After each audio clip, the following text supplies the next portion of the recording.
everyone. My name is Liz St. James, coming to you from Tampa, Florida, co-founder of H2P Collective, as well as author of Unrestricted, A Woman's Guide to Leading Through Limitations.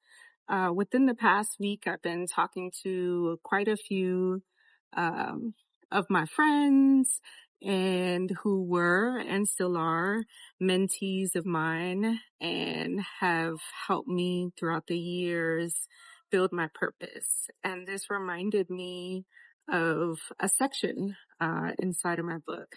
And I wanted to read you the excerpt so you can hear a little bit about purpose and learning how to find your purpose. So chapter 13, leading forward, paying it forward and moving forward. In 20 plus years of hospitality leadership, I trained over 1,000 staff members. However, the numbers weren't what mattered. It was the development of women whom others had overlooked, underestimated, or dismissed that made a profound impact on my life. I noticed a pattern. The women who came to me facing the steepest restrictions often had the greatest potential. They were facing, they were facing restrictions others saw as disqualifying. Some were labeled too stern for leadership. These were women who cared deeply about people but were afraid to show it. As a female leader, they didn't want to be seen as too weak. But in hospitality, caring about people is not a weakness. It's the entire point. I helped coach them on how to frame their emotional intelligence as strategic relationship building, how to name their strength instead of apologizing for it, and how to find the appropriate balance while still being authentically genuine. Others had the technical skills, but had internalized messages that they weren't leadership material. They'd start every contribution with, "I'm sorry, but this might be stupid, but..." Mentoring and coaching helped them reframe their expertise. There was a lot of self-doubt. I'm not good enough. I showed them how to pick their head up and be confident. You have information we need. Speak it confidently. I created development plans tailored to each woman's specific restrictions, regular one-on-one meetings where we didn't talk just about work, but about their whole lives, which included caregiving demands, work-life balance, financial pressures, and imposter syndrome. Stretch assignments that others thought they weren't ready for, advocacy in rooms they weren't in.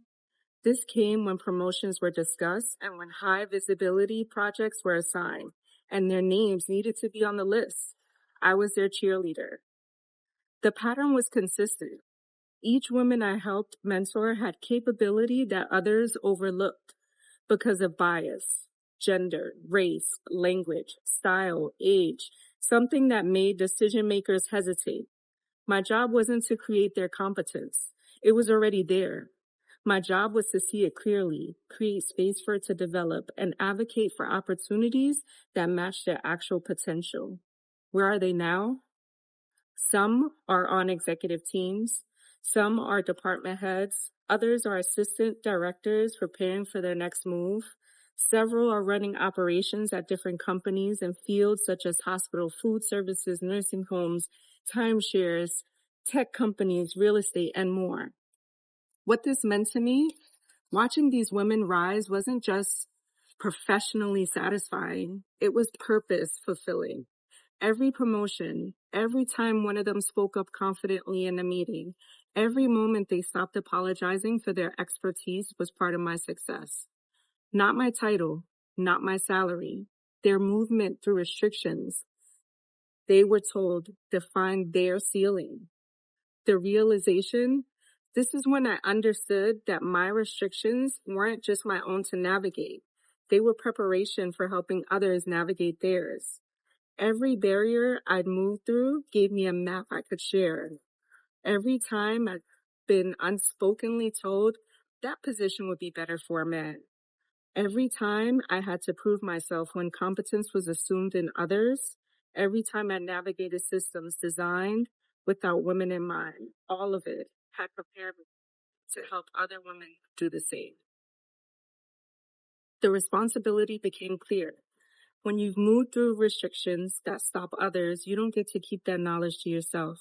You have an obligation to throw the rope back down, to open doors, to tell the truth about what it takes, to advocate loudly, to develop intentionally, to believe in women's potential even when systems don't. This chapter is about that responsibility and about how you can fulfill it, whether you're a CEO or an entry-level employee, whether you're managing teams or just starting your career, whether you have formal authority or just the influence that comes from own lived experience. Thank you for listening today.